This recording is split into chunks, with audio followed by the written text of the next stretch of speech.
everybody, Mountain Grandma here. My name's Tammy. Thanks for coming over to our channel. And today I am finally doing my Prepping Library Challenge video. This is a challenge that was put out by Bushcraft Family, and he shouted me out on this to join in. So thank you very much, Charles, for including me. And I'm going to go through some books here that I have collected since the last library challenge. And I'll put a link down to both my Bushcraft Family's channel below, and I'll also put a link down to the video I did before when I shared some other books that I had. So let's get started. Alright, so first off, I just want to mention a book that I have found interesting and that I've been reading. This was shared by Yogi Hollow Farm, Lisa, and as you can see, A Year Without the Grocery Store. I want to read one thing that I read at the very beginning of this book that I really loved and I think speaks to a lot of what we do, and I think it's a great intro for this video. And here's what it says. If you want to know what I keep down in my basement, I keep peace and confidence down in my basement. I keep a sense of security stashed next to my barrel of, I can rest well tonight. I keep the smiles of my children on the same shelf as my hubby's sighs of relief. And I just loved that in this book, and I think it speaks to a lot of us that are homesteading and big on preparedness and self-sufficiency. I think that speaks to a lot to why we do what we do. So I'm going to share a couple other books now with you too, but I wanted to read that.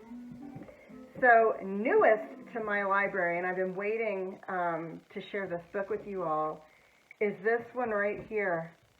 Home Birth on Your Own Terms. Nope, Grandma's not having a baby, but you know what? She got a grandbaby coming. And this book is pretty amazing. My daughter actually found it, and we're all of us being Grandma here. I'm informing Grandpa. He's not interested in reading it.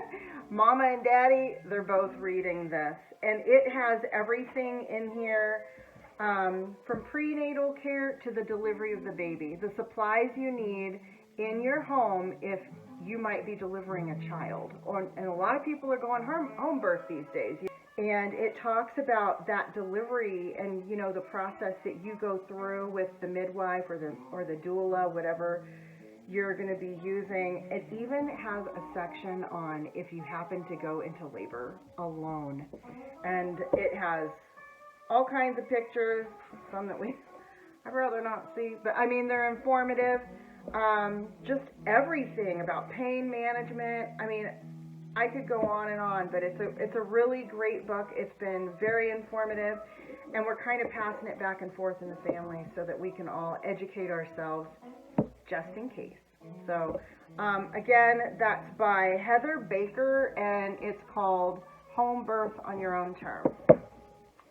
So, I live in the Southwest, and I do have a fairly decent foraging library, but I feel like you can always expand on that because every book isn't going to have every plant that you see. I have a couple of Michael Moore's. He's big for folks that live in the Southwest, so my Texas friends or anybody that's high desert, my high desert friends, you would find that one really useful. And I love it when they have colored pictures too, and drawings of plants at different stages. That's super helpful.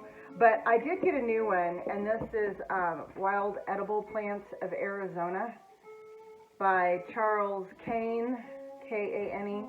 I would suggest people have books for whatever your area is.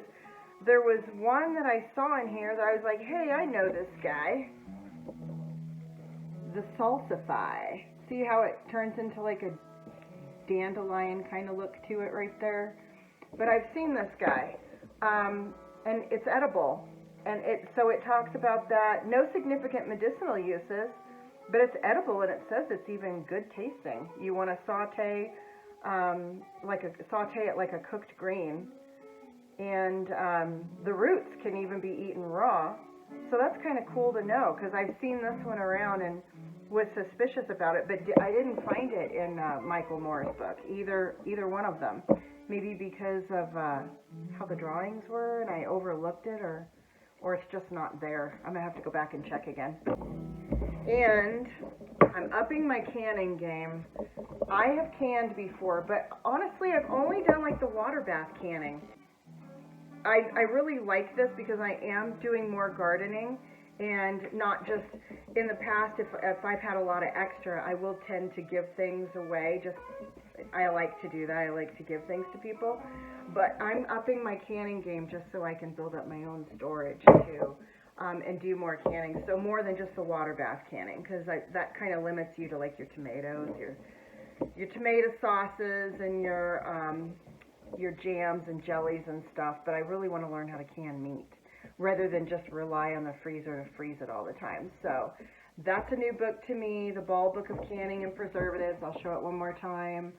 I've heard lots of great things about this book, and I would like to even get others, but I think this is a good one to have. All right, I could go on and on, but I am going to limit myself to just these 5 books. So another one, if you've watched any of my herbal tea videos, or I might have shared this on my video where I talked about remedies for gallbladder flare-ups and things. This is a huge one for me. If I had to put I'm like a book hoarder. If I had to put a lot of my books in boxes and put them in storage, or if I could only take a few books, this would be one of the books that I'd be taking with me, or that I would not be putting in storage, because I want to make sure that it's handy. And it's Healing with Whole Foods. It does touch on Oriental, TCM, traditional Chinese medicine. They call it Oriental traditions and modern nutrition. What I love about this, if we have any sort of an imbalance in the house, when I look at somebody who's not feeling well, whether it's stomach pain, headaches, I don't know, PMS,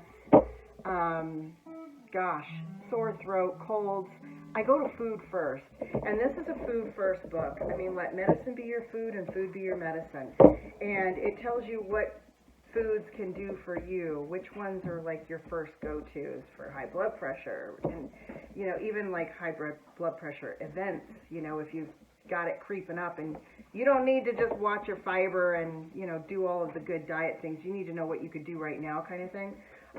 It tells you how things impact that, and if there's anything anybody would be interested in me talking about in particular in regards to what kind of foods we use for certain things, I need to get better on sharing all of my videos. I've got another tea video coming soon, but if y'all want to hear about anything particular, let me know. I hope you all enjoyed all of these books. I will share the titles down below and some links, if I can, to where you can pick these up. This one, it might be fat and scary looking, but I'm telling you, I got it real cheap on eBay. And when I say cheap, I mean cheap, because I'm cheap.